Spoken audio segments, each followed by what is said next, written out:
The late afternoon sunlight filtered through the tall glass windows of the city, casting long shadows on the bustling streets below. Jonathan Blake adjusted his tie as he stepped out of the sleek black sedan, his polished shoes making a soft click against the cobblestones outside La Belle Maison. The restaurant's gilded sign shimmered faintly, exuding an air of exclusivity that was almost palpable. Jonathan had always appreciated elegance, but the unspoken rules of places like this carried a weight he had long grown accustomed to.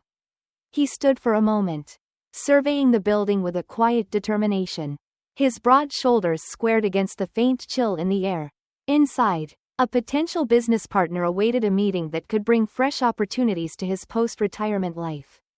The doorman, dressed impeccably in a tailored suit, gave Jonathan a once-over, his professional smile tightening ever so slightly. It wasn't overt, not something anyone else might notice. But Jonathan had spent decades studying micro-expressions, understanding the subtle shifts in tone that revealed more than words ever could. "Good evening, sir," the host at the front greeted, his voice polite but distant. "Do you have a reservation?" "I do," Jonathan replied evenly, handing over his name with practiced ease. "Blake. Jonathan Blake." The young man at the podium glanced at the ledger, his fingers trailing down the page. Jonathan noticed the flicker of hesitation in his expression, the slight lift of his brow as though he were scanning for something that couldn't possibly match the man standing before him. "I'm sorry, sir," the host said finally, looking up with an apologetic tilt of his head. "I don't seem to see your name here." Jonathan leaned in slightly, his calm gaze meeting the host's. "It's under Carter Industries. A reservation for two." The host's smile faltered. "Ah, yes. I see the reservation." But his voice trailed off, and he glanced toward a colleague at the bar. The unspoken message hung in the air like smoke. "Is this really the kind of guest we're expecting?" "I'll wait inside, then," Jonathan said, his tone steady but firm as he stepped forward. The host hesitated, his body subtly shifting to block Jonathan's path. "I'm afraid the dining area is currently reserved for members and their guests." Jonathan raised an eyebrow, his hands slipping into his coat pockets as he glanced around the entryway. The soft hum of conversation and clinking glasses carried from the main dining hall, where patrons in designer suits and evening dresses dined beneath ornate chandeliers.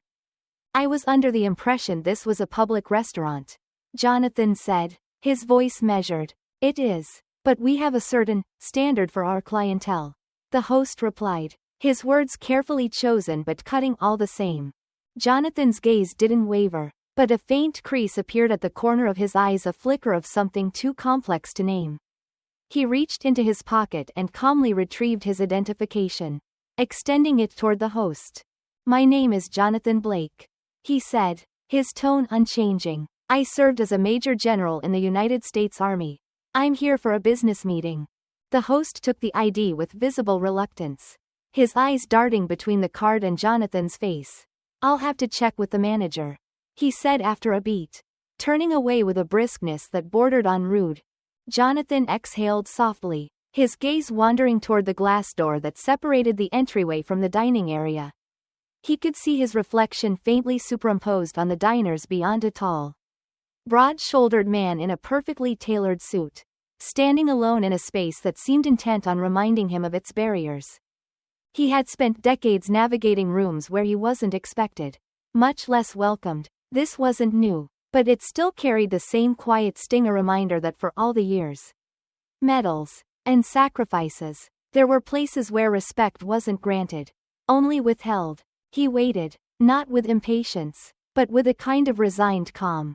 Jonathan Blake was a man who had faced chaos, war, and unspeakable loss. A delayed dinner reservation would not unnerve him. Yet, even as he stood there, the faintest shadow of something heavier settled in his chest, a question he had long stopped asking but could still feel echoing in the silence. "How long must I prove my worth to those who refuse to see it?" The host returned, accompanied by a tall, thin man with graying hair and a sharp suit.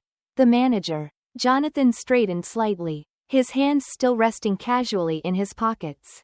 "Mr. Blake," the manager began, his tone laced with an affected courtesy, "there seems to have been a misunderstanding regarding your reservation. Jonathan tilted his head, his expression neutral. A misunderstanding? He repeated. Yes. The manager continued, the practiced smile not reaching his eyes. We have policies in place to maintain the experience for all of our guests. I'm afraid we can't accommodate you this evening. There it was, thinly veiled and delivered with a precision that could cut deeper than any insult. Jonathan studied the man before him, his face betraying nothing. I see, he said quietly. And in that moment, the battle lines were drawn not in raised voices or overt accusations, but in the subtle, relentless hum of indignity that refused to be ignored. Jonathan Blake stood unmoving, his gaze fixed on the polished floor tiles of the restaurant's entryway. The soft murmur of laughter and clinking glasses floated through the air, muffled by the thick glass doors separating him from the world beyond. The manager's words lingered, sharp and unmistakable in their intent. Despite the polite veneer, we can't accommodate you this evening. Policies, Jonathan echoed under his breath, the faintest trace of a wry smile touching his lips. It was a word that often disguised something far more insidious. He let the silence stretch for a moment, long enough to feel the weight of the unspoken truths hanging in the air. The manager, Edward Grant, shifted on his feet, his discomfort evident even in his practiced posture. I hope you understand, Mr. Blake. Our restaurant maintains a certain atmosphere, and it's my responsibility to ensure that all guests feel comfortable. Jonathan tilted his head, his expression calm. Comfortable, he repeated, as though tasting the word for the first time. Yes, Edward Said, nodding briskly. We have a reputation to uphold. It's nothing personal. Jonathan's gaze rose slowly, meeting Edward's with a steady, unwavering calm. It's never personal, he said quietly, the edge in his voice so faint it was almost imperceptible. That's what makes it so effective. The words landed softly, like a stone dropped into still water, sending ripples through the silence. Edward blinked, caught off guard, but recovered quickly. He opened his mouth to respond, but Jonathan continued, his tone even and deliberate. I served for over 30 years in the United States Army, Jonathan said, his voice low but resolute. Led men and women from every walk of life, every background, in conflicts around the world. I've walked into rooms where every face looked like yours and left those rooms knowing my worth because of my actions, not my appearance. And yet, here I am, in my own country, being told I'm not suitable. Edward's jaw tightened, his discomfort now visible in the faint twitch of his hand at his side. I didn't mean to imply. You didn't need to, Jonathan said, his tone as calm as ever. The implication is clear enough. The host behind the podium glanced nervously between them, clearly wishing he could disappear into the gleaming woodwork. A few other employees lingered nearby, their curious gazes flicking toward the exchange before hastily looking away. Jonathan was aware of the quiet scrutiny, the way the room seemed to hold its breath, waiting for the moment to pass. But Jonathan Blake was not a man to raise his voice or demand attention. He understood the power of silence, the way it could stretch and magnify truths that others would rather ignore. He had seen it in war rooms and at negotiation tables. And now, here, in this small, gilded corner of the world, it felt no different. Edward cleared his throat, his voice tighter now. Perhaps it would be best if we ended this conversation here. I'd be happy to recommend another establishment that might be more to your liking. Jonathan allowed himself a small smile, though it didn't reach his eyes. You assume I need your recommendation? The manager faltered, caught between his authority and the growing unease of the moment. Before he could respond, Jonathan slipped his wallet from his pocket and removed a second card. This one bore the insignia of Carter Industries, his name embossed beneath it in bold, clean letters. This was a meeting with one of my business partners, Jonathan said, holding the card lightly between his fingers. You've not only refused me entry, but you've potentially jeopardized an opportunity for this restaurant. I wonder, Mr. Grant, if your policies account for the cost of such decisions. Edward's face reddened slightly, his polished exterior beginning to crack. I wasn't aware. No, you weren't, Jonathan said quietly, his voice steady and firm. And that's precisely the problem. The weight of the moment pressed against them both, heavy and inescapable. Jonathan didn't need to spell out what Edward already knew, that the decisions made here were not born of policy but of prejudice. Subtle and persistent. It was the kind of bias that wore a smile and called itself professionalism. The kind that flourished in places where it could hide behind rules and reputations. Jonathan slid the card back into his wallet with a measured precision. His movements deliberate and unhurried. "You called the police," he said, his voice almost contemplative now. "What did you expect would happen?" Edward blinked, startled. "It's standard procedure in situations like this," he stammered, though the words rang hollow. Jonathan nodded faintly, as though filing the response away for future reflection. "Then let's see how standard it feels when they arrive." With that, he turned away from Edward, his steps slow and deliberate as he moved toward a nearby bench in the entryway. He sat down, resting his hands on his knees, and gazed out the window at the fading light. The hum of the restaurant continued around him, oblivious to the storm quietly brewing within its walls. Jonathan Blake was not a man who sought conflict, but he had learned long ago that some battles were worth fighting. And tonight, he suspected, would be one of them. The distant wail of sirens grew louder as the evening settled over the city. The sound blended with the hum of traffic and the faint chatter from within La Belle Maison. Jonathan Blake sat quietly on the bench in the restaurant's entryway, his posture calm, almost reflective, as though he were waiting for an old friend rather than the arrival of law enforcement. Across the room, Edward Grant stood by the host podium, speaking in hushed tones with the young host. The manager's face was pale, his carefully constructed confidence visibly unraveling. Every so often, his gaze flicked toward Jonathan, who remained still, an immovable presence against the tide of discomfort that had begun to ripple through the restaurant staff.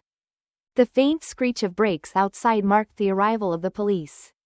2 officers stepped out of the patrol car, their uniforms crisp against the glow of the streetlights. Their footsteps were measured as they approached the glass doors, their faces unreadable. For a moment, the restaurant seemed to hold its breath, the soft murmur of patrons' conversations dimming as the officers entered. Edward hurried to greet them, his relief evident in the way his shoulders relaxed at the sight of their badges. "Officers," he said, his voice tight but controlled. "Thank you for coming so quickly. We have a situation that needs your assistance." One of the officers, a tall man with sharp features and graying temples, raised an eyebrow. "What kind of situation?" he asked, his tone neutral. Edward hesitated, glancing over his shoulder at Jonathan, who still sat on the bench, his hands resting lightly on his knees. "There's an individual who has caused some concern." Edward sighed carefully. "He's refusing to leave despite not having a valid reservation." The officer's gaze followed Edward's to Jonathan, lingering there for a moment. His expression remained unreadable as he turned back to the manager. "Has he threatened anyone? Caused any disturbance?" "No," Edward admitted quickly, "but he's being uncooperative, and I thought it best to involve the authorities before the situation escalates." The officer nodded slowly, his expression thoughtful. He gestured for his partner, a younger woman with a steady gaze, to follow him as they approached Jonathan. The older officer's footsteps were deliberate, his eyes scanning Jonathan with the practiced scrutiny of someone used to reading people in an instant. "Good evening, sir," he said, his voice calm but firm. "Mind telling me what's going on here?" Jonathan looked up, his face serene. "Good evening, officer," he replied, his tone measured. "I was attempting to attend a meeting with a business partner, but it seems there's been some confusion about my reservation." The officer studied him for a moment, his gaze flicking to the wallet still resting in Jonathan's lap. "Do you have any ID on you, sir?" Jonathan nodded, reaching slowly into his jacket and retrieving his identification. He handed it over without a word, his movements deliberate and unthreatening. The officer examined the card, his brow furrowing slightly as he read the name and title. "Jonathan Blake," the officer murmured, his tone softening. "Major General, United States Army." Jonathan inclined his head faintly. "Retired," he said simply. The officer's eyes widened slightly, recognition dawning like a slow sunrise. He handed the card back with a newfound respect, his posture shifting subtly. "I've heard of you, sir," he said, Some of the men I served with spoke about your leadership. It's an honor. Jonathan's lips curved into a faint smile. Thank you, officer, he said quietly. I appreciate that. Behind them, Edward's face turned a shade paler, his earlier confidence evaporating into thin air. The young host shifted nervously, glancing between the manager and the officers with wide eyes. The younger officer, who had been silently observing, spoke for the first time. It seems like there's been a misunderstanding here, she said, her voice even. Mr. Blake doesn't appear to be causing any trouble. No, of course not, Edward stammered, his words rushing out in a flurry of excuses. I mean, we didn't know. The older officer turned to Edward, his expression now stern. It seems to me, Mr. Grant, that this situation could have been handled without our involvement. Edward opened his mouth to respond, but the words seemed to fail him. He looked toward Jonathan, who met his gaze with the same calm composure he had held since the beginning. There was no anger in Jonathan's expression, no hint of gloating or satisfaction, only a quiet disappointment that spoke volumes more than words ever could. I called you because I thought, Edward began. But the officer cut him off with a raised hand. You thought wrong, he said sharply. This is a man who has served this country with distinction. I suggest you start treating him with the respect he deserves.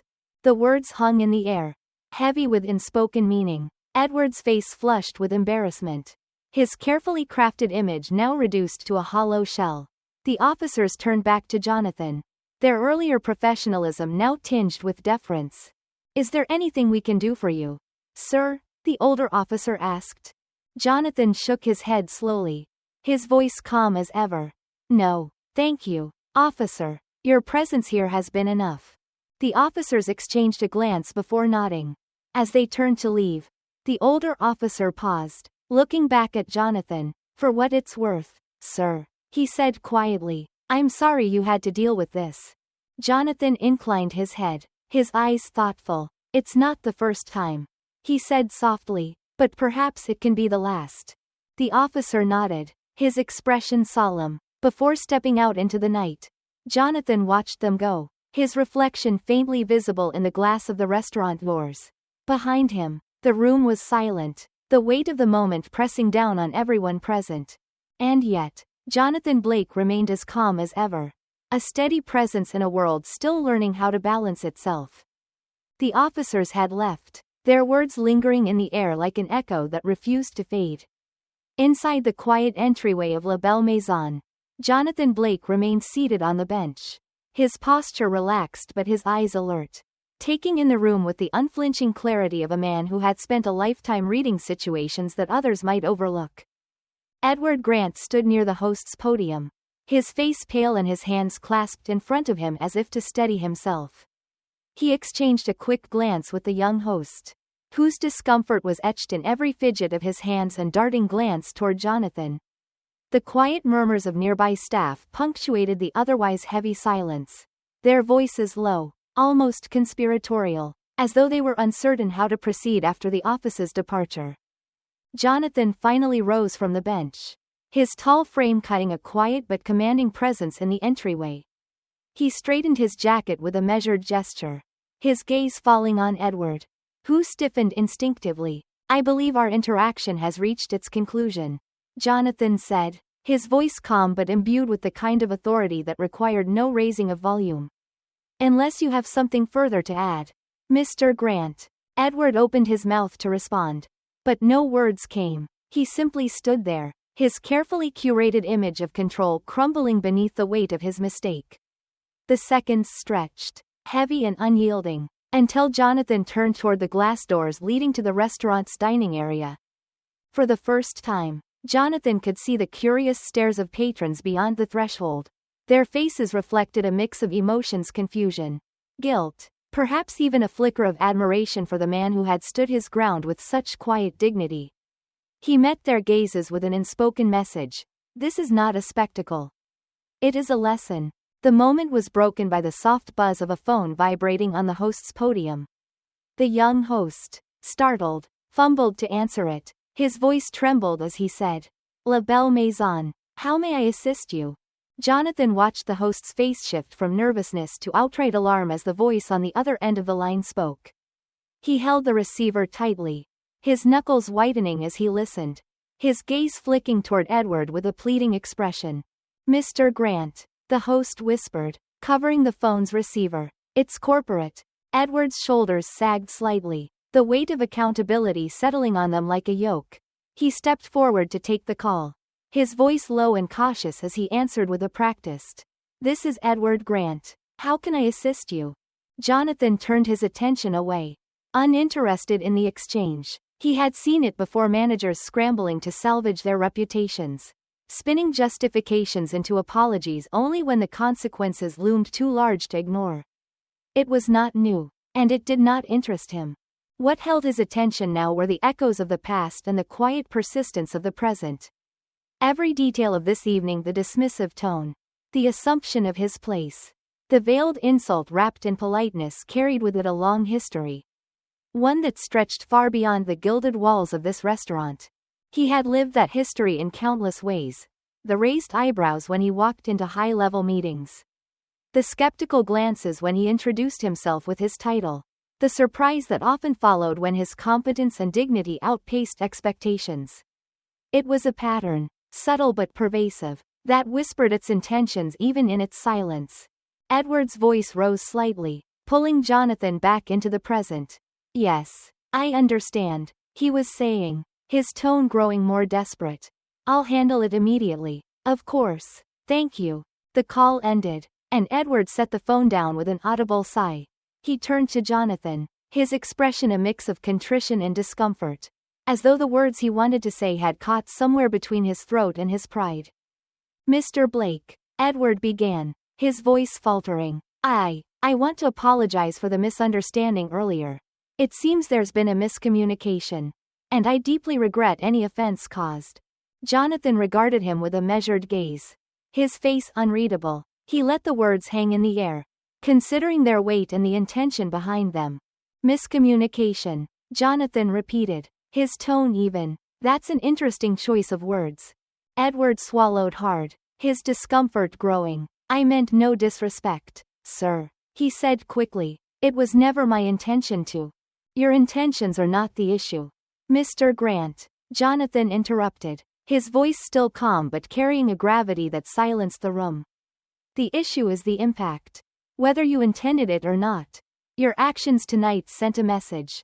One that speaks louder than any apology ever could." Edward's face flushed, and he looked away, unable to hold Jonathan's gaze. The young host stood frozen nearby, his expression a mix of awe and unease as he watched the exchange. Jonathan stepped closer, his presence filling the space with a quiet authority. "The message you sent," he continued, "is one that has been heard too many times by people who look like me. It says, you do not belong, you are not enough, and that message, Mr. Grant, is not one I will ever accept." Edward's head dipped slightly, his earlier arrogance replaced with something resembling shame. For a moment, the room was silent again, save for the faint murmur of the diners beyond. Finally, Jonathan stepped back, his composure unshaken. "This is not about me," he said. "It's about what happens the next time someone walks through those doors. Someone who doesn't have a title or a story to shield them. Ask yourself, Mr. Grant, what kind of place you want this to be." With that, Jonathan turned and walked toward the exit, his footsteps steady and deliberate. As he reached the door, he paused, his reflection faintly visible in the glass. "Good evening, Mr. Grant," he said without looking back. Then he stepped outside, the cool night air embracing him as he left the restaurant and its echoes behind. But the lesson he had delivered lingered, a quiet but resounding reminder that dignity, once demanded, could not easily be denied. The night air outside La Belle Maison was crisp and quiet, carrying with it the faint hum of passing cars and the occasional echo of distant voices. Jonathan Blake stood on the sidewalk for a moment, taking in the glow of the city lights against the darkening sky. He adjusted his jacket, a small gesture of habit, as his mind lingered on the events of the evening. Inside, the restaurant carried on, the clinking of glasses and muffled conversations resumed, but an undercurrent of tension remained. Edward Grant stood near the podium, his shoulders stiff as he exchanged terse words with the young host. Staff members moved cautiously around the room, their actions marked by a heightened sense of awareness, as though they were performing under an invisible spotlight. What they didn't know, or perhaps didn't yet realize, was that the evening's events had already begun to ripple beyond the confines of the restaurant. A patron had recorded much of the interaction between Jonathan and the staff, capturing the calm dignity with which he had handled the blatant dismissal, the arrival of the police, and the eventual apology from Edward. The video had been uploaded to social media, where it was quickly gaining traction. By the time Jonathan returned to his hotel, his name was trending. Messages flooded in from people who had served under him, from colleagues, and from strangers moved by his poise and restraint. The video, though brief, spoke volumes, highlighting not just the personal slight he had endured but the broader implications of such an experience in modern America. Blank. Blank. The next morning, Jonathan sat in his hotel room, the sunlight streaming through the sheer curtains. His phone buzzed intermittently on the table beside him, a steady stream of notifications he had yet to address. He sipped his coffee slowly, his thoughts calm but reflective. The story wasn't new to him, he had lived it in countless forms throughout his life. But the rapid spread of this particular moment felt different, as though it had struck a deeper chord. It wasn't just about him, and he knew that. It was about the millions of others who had faced similar dismissals. The unspoken rules that quietly but persistently drew lines of exclusion. A knock at the door pulled him from his thoughts. He set the cup down and crossed the room, opening the door to find his business partner, Richard Hale, standing there with an expression that hovered between concern and admiration. "Jonathan," Richard began, stepping inside as Jonathan gestured for him to enter. "I just saw the video.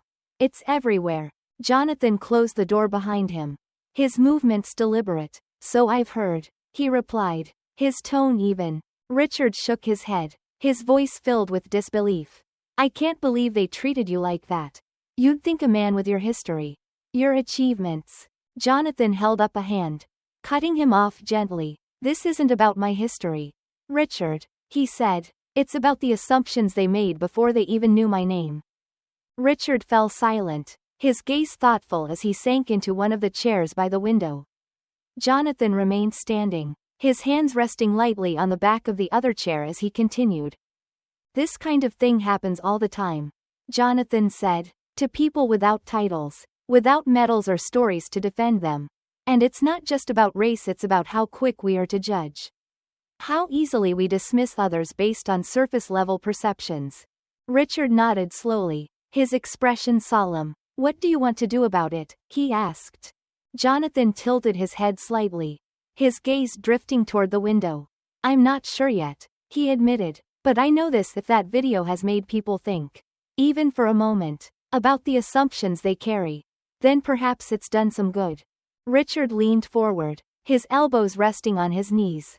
"There's already a backlash against the restaurant," he said. "People are calling for boycotts, demanding accountability." Jonathan's lips pressed into a thin line. "Accountability is important," he said, his tone measured, "but so is growth. If the restaurant learns from this, if the people involved take a hard look at their actions and make changes, then perhaps something positive can come out of it." Richard regarded him with quiet admiration. "You're a better man than most, Jonathan," he said. "I don't know if I'd be so willing to look for the silver lining." Jonathan offered a faint smile, his gaze steady. "It's not about being better, Richard. It's about choosing the kind of world I want to live in and the kind of example I want to set for others." The two men sat in silence for a moment, the weight of Jonathan's words settling between them. Outside, the city moved on, oblivious to the quiet reckoning taking place within the hotel room. Blank. By evening, Jonathan's inbox was filled with invitations, human rights organizations, universities, and media outlets all asking for his perspective. He declined most of them, knowing that his voice was only one of many. But there was one invitation he accepted, a request to speak at a veterans organization about leadership, resilience, and the power of respect. As he prepared for the event, Jonathan reflected on the subtle but significant shifts that had begun to unfold. The video had sparked conversations about bias, about dignity, and about the quiet ways in which discrimination still lingered in everyday life. It wasn't a revolution, but it was a start. And for Jonathan Blake, that was enough. The hall was modest, with rows of neatly arranged chairs and a small stage at the front. A podium stood ready, its polished wood catching the soft glow of the overhead lights. Veterans and their families filled the space, their faces reflecting decades of lived experience, some marked by the weariness of hardship, others lit by quiet pride. Among them sat a diverse group, united by a shared history of service and sacrifice. Jonathan Blake stood off to the side, observing the room with his characteristic calm. He had always preferred to listen before speaking, to understand the rhythm of a space before stepping into it. The quiet murmur of voices reminded him of the countless debriefings he had led in his military years, each one laced with the gravity of duty and the unspoken bond of camaraderie. When the organizer introduced him, Jonathan stepped onto the stage with deliberate steps, his presence commanding but unpretentious. The applause was warm but restrained, a reflection of the audience's respect rather than exuberance. He stood behind the podium, his hands resting lightly on its edges, and let the room settle into silence before he began. "Good evening," he said, his voice steady and low, filling the room without the need for volume. "Thank you for inviting me to speak with you tonight. It's an honor to be here among those who understand the meaning of service and the weight of responsibility." He paused, letting the words sink in. His gaze moved across the room, meeting the eyes of those seated before him. "I've been asked to speak about leadership and resilience, two qualities that are often tested in ways we don't expect. But tonight, I want to talk about something deeper: the quiet challenges we face when the battlefields are behind us. And the wars we fight are not against enemies, but within ourselves and our communities." The room grew still, the audience leaning in as his words took shape. Jonathan's tone was conversational but deliberate, each sentence carrying the weight of reflection. "Last night, I had an experience that reminded me of these challenges," he continued. "It was not dramatic, nor was it unique. In fact, it's the kind of moment that many of you have likely encountered in your own lives, a moment where assumptions were made, judgments were passed, and dignity was quietly questioned." He recounted the events at La Belle Maison with the same calm demeanor he had displayed that evening. He described the subtle dismissals, the call for police, and the eventual recognition of his identity. He did not dwell on his own feelings, nor did he cast blame. Instead, he focused on the broader implications, the unspoken biases that shaped the interaction, and the ripple effects that followed. "This was not a new experience for me," Jonathan said, "but it served as a reminder of the work that still needs to be done, not just by institutions, but by individuals, by all of us." He paused again, letting the silence do its work before continuing. "The hardest battles are often the ones we fight in our own hearts and minds. It's easy to see prejudice as something distant, something that belongs to someone else. But the truth is, bias exists in all of us, shaped by the world we've lived in. The question is not whether it exists, but whether we have the courage to confront it." There was a murmur of agreement from the audience, a low rumble that quickly faded as they returned their attention to him. "Change doesn't happen through anger alone," Jonathan said. "It happens through understanding, through listening, and through the quiet but powerful act of choosing respect over assumption. It happens when we see each other not as strangers, but as people with stories worth hearing." He leaned slightly forward, his hands gripping the podium lightly. "This is not about blame.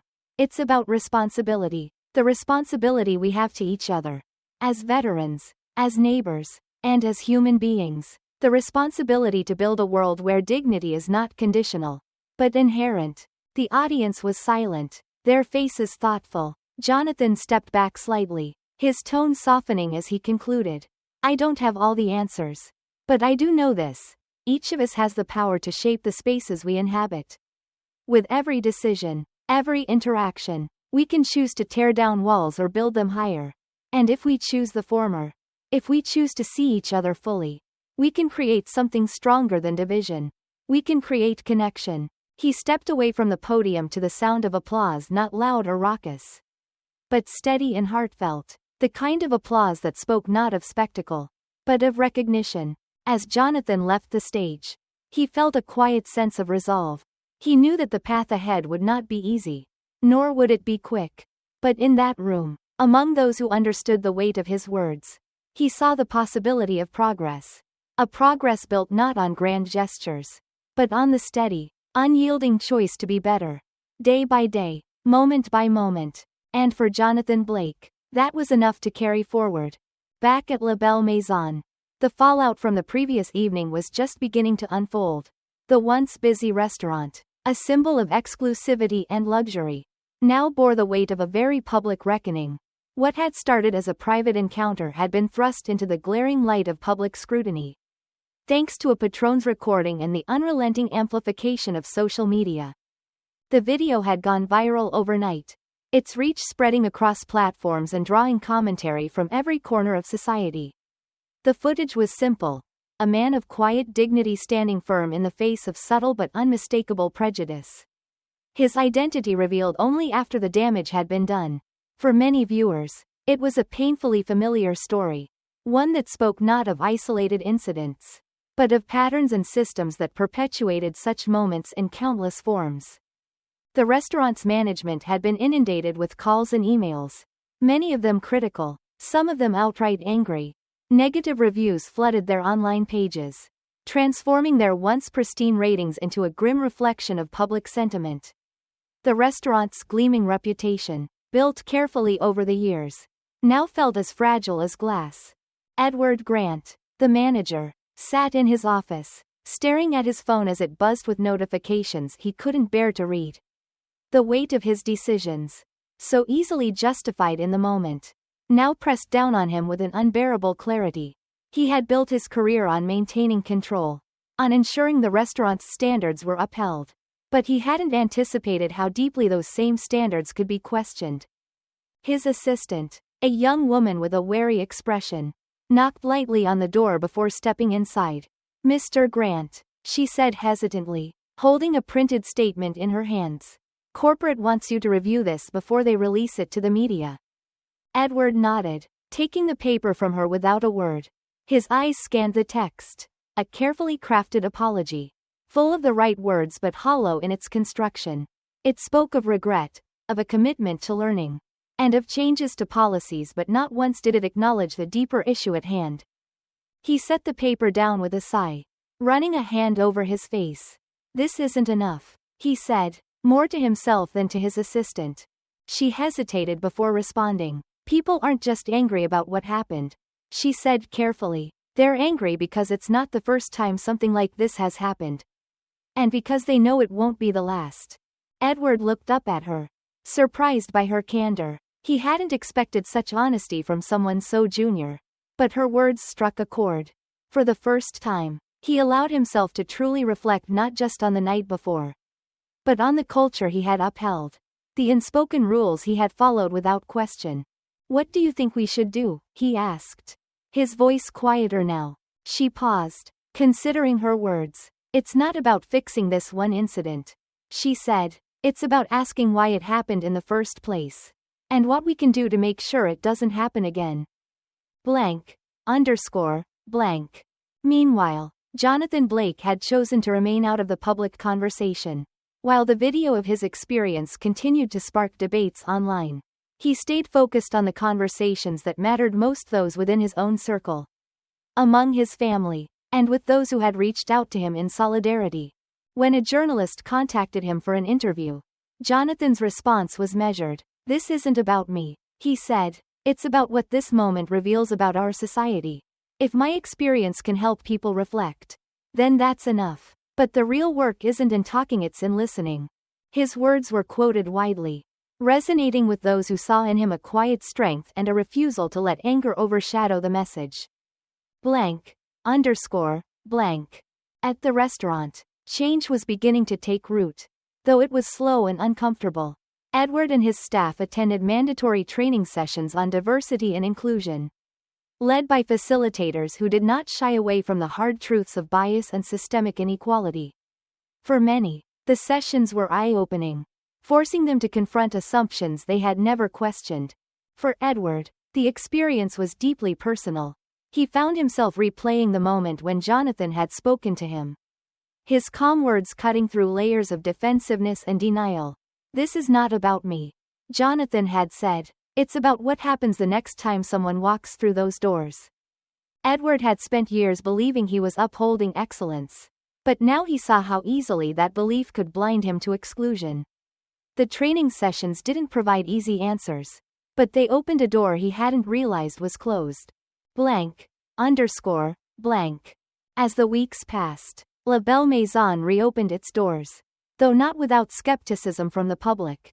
Edward, now more reflective, stood at the entrance each evening, greeting guests personally and ensuring every interaction was rooted in respect. The restaurant implemented new policies aimed at fostering inclusivity. Though Edward knew policies alone would not be enough. Change, he realized, required a cultural shift, one that began with the people who made up the restaurant's fabric. For Jonathan Blake, the restaurant's evolution was a small but meaningful step. He hadn't sought revenge or retribution, only acknowledgement and growth. And as the video faded from the headlines and life moved forward, he remained steadfast in his belief that progress was built not on grand gestures, but on the quiet, persistent choice to do better. It was a choice he saw reflected in the actions of the restaurant, in the conversations sparked by his story, and in the countless voices that had joined the dialogue, each one contributing to a collective movement toward understanding. For Jonathan, that was enough a reminder that even the smallest ripples could create waves of change. The auditorium was quiet, filled with the kind of stillness that only anticipation can bring. Rows of people sat with their eyes fixed on the stage, waiting. They were not there for a spectacle or entertainment, but for a conversation, one that felt as necessary as it was overdue. Jonathan Blake stood behind the curtain, adjusting the cuffs of his shirt. He had given countless speeches over the years, from military briefings to commencement addresses. But this felt different. It wasn't about strategy or motivation, it was about reflection. About offering something that might linger in the minds of his audience long after the words were spoken. When the host introduced him, Jonathan stepped onto the stage with his characteristic calm. The applause was polite but subdued, a reflection of the audience's intent focus rather than indifference. As he reached the podium, he let the room settle, taking a moment to absorb the weight of the gathering. "Good evening," he began, his voice low and steady. "Thank you for being here tonight. It means more than I can say to see so many faces. Each one bringing their own experiences, their own stories, to this room." He paused, his gaze sweeping across the audience. "I want to start by sharing a story not about me, but about us. About the quiet ways we shape the world around us." Often without realizing it, Jonathan recounted the events at La Belle Maison once more. But this time with a different focus. He didn't dwell on the discomfort or the indignity, instead, he highlighted the choices made at each turn. The host's hesitation, the manager's dismissal, the office's recognition, all of it painted a picture not of villains, but of people caught in patterns they hadn't yet learned to question. Every action that night came from a place of belief, Jonathan said, his voice measured. Beliefs about who belongs and who doesn't.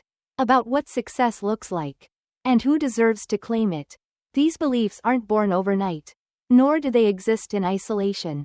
They're part of a larger story, one that we all contribute to in ways both big and small. The room was silent, the audience hanging on his words. Jonathan leaned slightly forward, his hands resting lightly on the podium. "But here's the thing about stories," he continued, "they can change. We can change them. It's not easy, and it's not quick, but it's possible. And it starts with something so simple that we often overlook it: listening." He paused, letting the simplicity of the idea settle. When we listen not to respond, but to understand, we begin to see each other differently. We begin to notice the assumptions we carry, the judgments we make without even realizing it. And in that noticing, we find the power to choose something different. Jonathan shifted his tone, his voice softening. "I'm not here to cast blame. I'm here to remind us all, myself included, that we have the ability to grow, to turn moments of discomfort into opportunities for connection, To choose compassion over complacency. The audience remained quiet, their expressions thoughtful. Jonathan stepped back slightly, his posture relaxing as he offered a faint smile. I don't have all the answers, he admitted, but I do know this. Change doesn't happen in the grand gestures. It happens in the everyday choices we make. In the way we treat the person who serves our coffee. The way we greet a stranger. The way we hold space for perspectives that challenge our own. He glanced down briefly, gathering his thoughts before looking back at the audience. That night at the restaurant, I saw the best and worst of what we're capable of as human beings. I saw dismissal, but I also saw recognition. I saw bias, but I also saw growth. And that gives me hope. The room seemed to exhale, the collective weight of the moment giving way to a sense of quiet resolve. Jonathan's voice softened further, his final words carrying a note of encouragement. Each of us has the power to leave the world a little better than we found it, not through perfection, but through persistence, through the quiet, steady work of choosing understanding. Even when it's hard, especially when it's hard. He stepped away from the podium to the sound of applause. Not thunderous, but steady and heartfelt. It was the kind of applause that spoke of reflection, of minds turning over the words they had just heard. As Jonathan left the stage, he felt a sense of calm. He knew that not everyone in the room would change overnight, and some might not change at all. But for those who had truly listened, who carried the message forward in their own quiet ways, he knew the evening had mattered. For Jonathan Blake, that was enough. Change, after all, was not about sweeping victories. It was about planting seeds, small, persistent acts of compassion and understanding that, over time, could grow into something larger than any one person could imagine.